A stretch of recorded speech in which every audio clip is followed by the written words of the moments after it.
Ting ting. Je suis trop heureuse.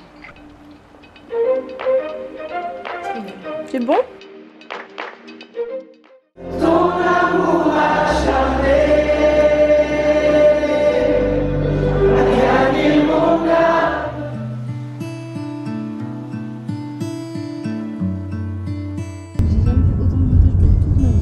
C'est bien, tu prends l'expérience. Hello les amis, j'espère que vous allez bien. Bienvenue dans ce vlog. Je suis désolée, vous n'avez pas la qualité de la caméra, mais celle de l'iPhone parce que j'ai oublié ma carte mémoire dans l'ordinateur avant de venir. La thématique du jour, c'est la patience. Et clairement, notre patience est éprouvée parce que là, on doit prendre le tram et le tram arrive dans 18 minutes parce qu'on n'a pas couru. On n'a pas pu vraiment arriver suffisamment à temps, sinon il fallait vraiment qu'on vole. En mode. Mais du coup, est-ce que ça aurait été un exemple de la patience? Non, c'est vrai, effectivement. Donc, dans la vie, les amis, parfois, c'est vraiment important d'être patient. Et les plus belles choses de la vie arrivent avec la patience. Voilà, on vous emmène avec nous dans le vlog. Il y a Nouri aussi. Nouri, tu es où? Nouri. Dans l'inconnu, aucun. Tu t'amuses aujourd'hui? Bien sûr, je suis avec mes amis. Oh. Que demander de plus? Comme on dit, on ne choisit pas sa famille, mais on choisit ses amis, n'est-ce pas? Bah moi et papa, je vous kiffe quand même, hein. Je vous aime. La Réunion est là. C'est le restaurant réunionnais de Bordeaux. Je sais pas ce que je veux. Est-ce que je prends juste des tapas? Tu veux... C'est quoi les tapas? Les samoussas, les bouchons, les boulettes, je sais pas. As you want, girl. Elle parle chinois pour moi. Non, elle parle réunionnais, frérot. Regardez ça. Plume, tu salives toi aussi? Oui, je pense que Ce genre de moment où tu dois être patient aussi dans la vie de tous les jours, quand t'es au resto, que t'attends, et que t'attends, et que t'attends. faut être patient, c'est dimanche. Des fois, on se dit trop en mode ouais, en fait, on devra être patient pour des grandes choses, pour des grands rêves, pour des grands projets. Mais en fait, c'est dans les petites choses du quotidien que notre patience, elle est vraiment éprouvée. Et c'est ça que je trouve ouf, parce que si on arrive à être patient dans les petites choses, bah, on pourra être patient dans les grandes. Ah, mais oui, Belle métaphore, franchement. T'en Ouais. penses quoi, Nouri? Moi, je pense que j'ai trop faim déjà. J'ai assez patienté. la patience, elle commence La à- patience a des limites. Si vous voulez une définition de la patience, c'est que j'ai ça devant moi là, et que j'attends que leur plat vienne. Voilà. Je me fais tester là. Voilà, les backstage de la vie chrétienne. Voilà.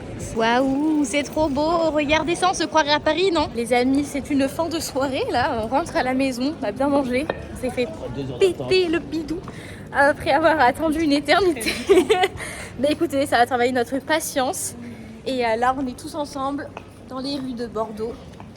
Oh, c'est trop une belle ville, Bordeaux. Plumi, viens.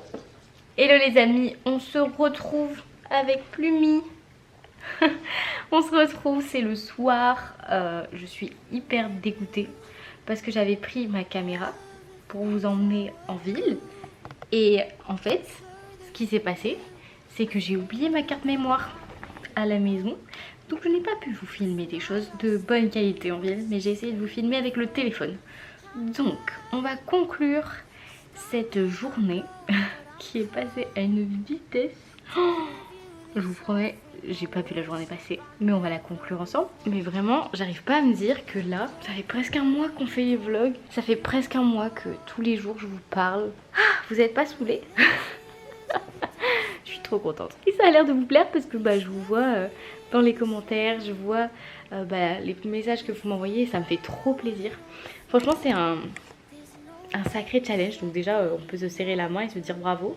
Parce que clairement, je crois pas que dans le YouTube français, ce soit quelque chose qui se soit déjà fait. Donc on a mis quelque chose au point. Et je trouve que juste ça, c'est fabuleux de se dire qu'on a créé quelque chose ensemble. Quand le chien est omniprésent. Plumi, tu vois pas que je discute là? Elle s'en fiche, hein. Donc, le thème du jour, c'était la patience. On a tous vécu ce genre de moment avec Dieu où vraiment on sent qu'il y a quelque chose qui se passe. Dieu nous a parlé, Dieu nous a donné des rêves, Dieu nous a donné des projets, il nous a promis des choses et en fait on voit pas ces choses arriver. Et on est là en mode ah Seigneur, mais je comprends pas. Pourtant, tu m'avais promis. Pourtant, tu m'avais dit que ces choses, elles arriveraient. Alors, elles sont où?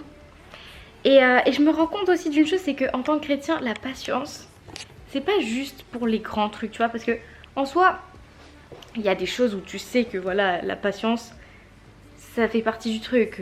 Par exemple, le mariage, tu sais très bien que, bah, en fait, tu vas pas pouvoir te marier avant d'avoir 18 ans, légalement, tu vois. Tu sais très bien que, bah, voilà, il y a des choses qui ont un ordre et tu peux pas aller à l'encontre. Mais il y a des choses de la vie quotidienne où vraiment t'as pas envie d'être patient. T'as pas envie d'être patient quand t'es pressé, quand par exemple t'arrives au feu rouge et que t'es là et t'es déjà en retard et que t'as envie d'arriver à l'heure à l'église. Quand pendant 7 ans, et ben tout le temps, tous les jours en fait je disais à Dieu mais Seigneur mais quand est-ce que ça va arriver ce que tu m'as montré? Et que je créais du contenu et que j'obéissais même sans voir les fruits pendant 7 années, et ben j'avais pas envie d'être patiente. J'avais pas envie d'être patiente quand pendant 2 ans j'ai dû faire des boulots alimentaires parce que en fait je devais aider mon mari à subvenir à nos besoins et que je n'étais pas du tout en train de faire ce que Dieu m'avait montré que j'allais faire. J'avais pas envie d'être patiente. Dieu seul sait à quel point j'ai bien fait d'attendre mon mari. Dieu seul sait à quel point je ne regrette pas d'avoir gardé mon cœur, de m'être préservée, de ne pas avoir eu plusieurs relations parce que justement je me disais non, je vais être patiente parce que Dieu il a prévu quelqu'un et je crois sincèrement que il va tenir ses promesses. Et Dieu seul sait à quel point je regrette pas non plus d'avoir travaillé pendant ces 2 années quand j'ai fait des boulots alimentaires parce que j'ai rencontré des personnes formidables. J'ai vu la main de Dieu de manière juste surnaturelle. J'ai pu mettre de l'argent de côté. J'ai pu avoir le chômage. Et c'est ce qui me permet aujourd'hui de pouvoir vous faire un vlog tous les jours en plein mois d'août. En fait, quand on est patient avec Dieu, il y a toujours une raison. C'est-à-dire que Dieu ne nous demandera jamais de faire des choses dans le vide. Et parfois, même très souvent, en fait, le plan de Dieu pour ta vie, pour ma vie, c'est pas un truc qui va se faire en un claquement de doigts. C'est quelque chose qui va demander du temps. Dieu bâtit sur des fondations solides. Et si nos fondations ne sont pas solides, si nos fondations ne sont pas ancrées en lui, Dieu ne pourra pas nous donner plus. Et j'espère en tout cas que cette petite vidéo aura illustré ça dans le quotidien en fait. C'est dans le quotidien que Dieu peut nous apprendre à être patient. Dites-moi, est-ce que vous, la patience c'est quelque chose de difficile ou est-ce que au contraire vous êtes team patient, team qui s'énerve pas quand quelqu'un vous brûle la priorité ou quand les choses ne vont pas assez vite. Moi j'avoue, je me confesse, je suis pas la plus patiente mais je fais des efforts et je suis en progression. À demain. Peu importe